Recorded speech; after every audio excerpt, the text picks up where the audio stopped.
Alright, hey everybody, welcome back to the channel. Every year around this time of year, I always find myself in the market for new storage for my MacBook Air. And every year it seems like I buy a 2 terabyte SSD, usually Sony or SanDisk. And they're always pretty expensive. So this year, I'm trying out the Amazon Basics 2 terabyte SSD drive. So stick around to see if it's worth it. Amazon describes this hard drive as a high capacity solid state drive designed for fast read and write speeds.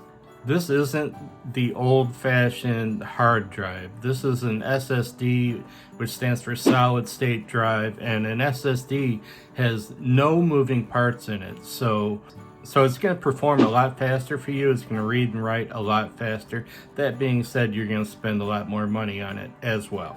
This particular drive, I spent $189, and that's definitely less than what I've spent in the past few years on Sony and SanDisk. So right out of the box, it feels really good. It feels like it's well built. It feels like it's well machined. It comes with two different cords, a USB-C to USB-C and a USB-A to a USB-C. So it's got you covered as far as the cords go. And it comes with this, I've not seen this before. You know, the SanDisk ones that I've purchased don't have a little carrying case. You know, photographers and creators out there that are buying external storage, they're taking that storage with them out in the field or on trips, you know, across the country, wherever they're going, they're taking that storage with them. This is pretty slick. This is pretty nice. Nice little case. Throw your hard drive in there. You can use the clip it on your bag so you don't lose it. Very nice. Good idea, Amazon, and thanks for throwing this in. I like it quite a bit. As far as the build quality, it feels pretty good. It feels like it's metallic to some capacity. It doesn't feel plasticky to the hand, to the touch. Feels pretty solid. You don't want to drop these things. But no, it feels pretty good. It feels like it's probably scratch resistant to some degree. I mean, you can, I don't know if you can hear that, hopefully, but yeah, I like the build quality and the size. I mean, incredibly small. Stuff in your shirt pocket. Throw it in your camera bag. Throw it back in the case here, and you're good to go.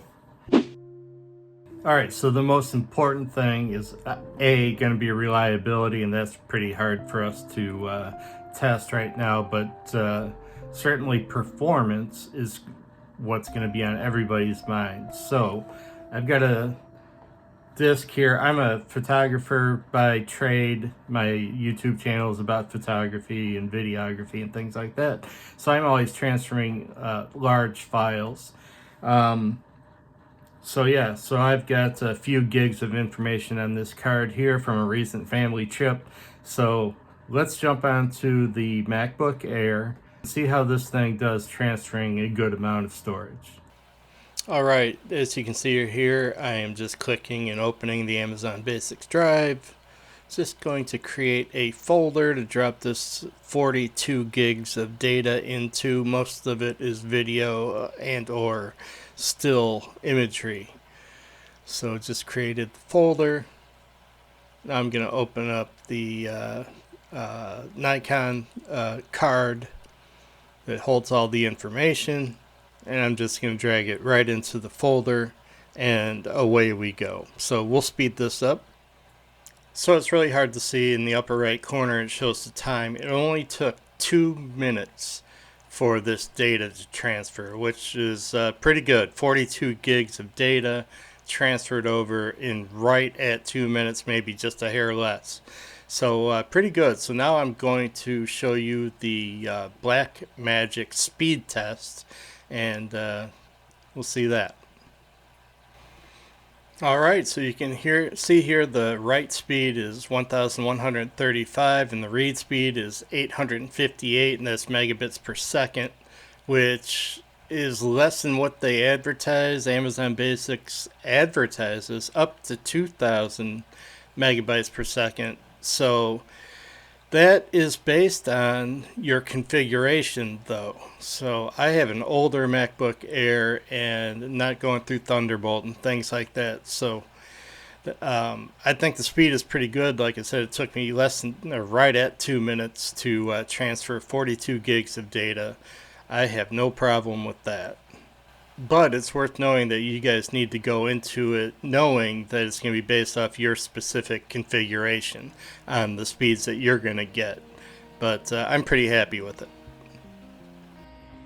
Alright, so that's it, everybody. Hey, it is nice to know that there's another choice out there other than Sony and SanDisk and all the others. But Amazon Basics, I think, is a pretty good option to go with. It's definitely cheaper than the big names. Reliability will be obviously the big performance indicator, and we can't necessarily test that out yet. You might be able to Google it or chat GPT and see if there's any data out there as far as long-term performance. But as far as speed goes and build goes and all that stuff, I think it's definitely a good option to check out for all you creators out there that are looking for new storage every year about this time of year. So with that, hey, my name is Garrick, and I am your very best friend in the whole wide world, and you all know the drill. Like it if you did, subscribe if you haven't, and ring that notification bell, because every once in a while your old buddy puts up a halfway decent video and you don't want to miss that one. We'll see you, everybody. Have a great day.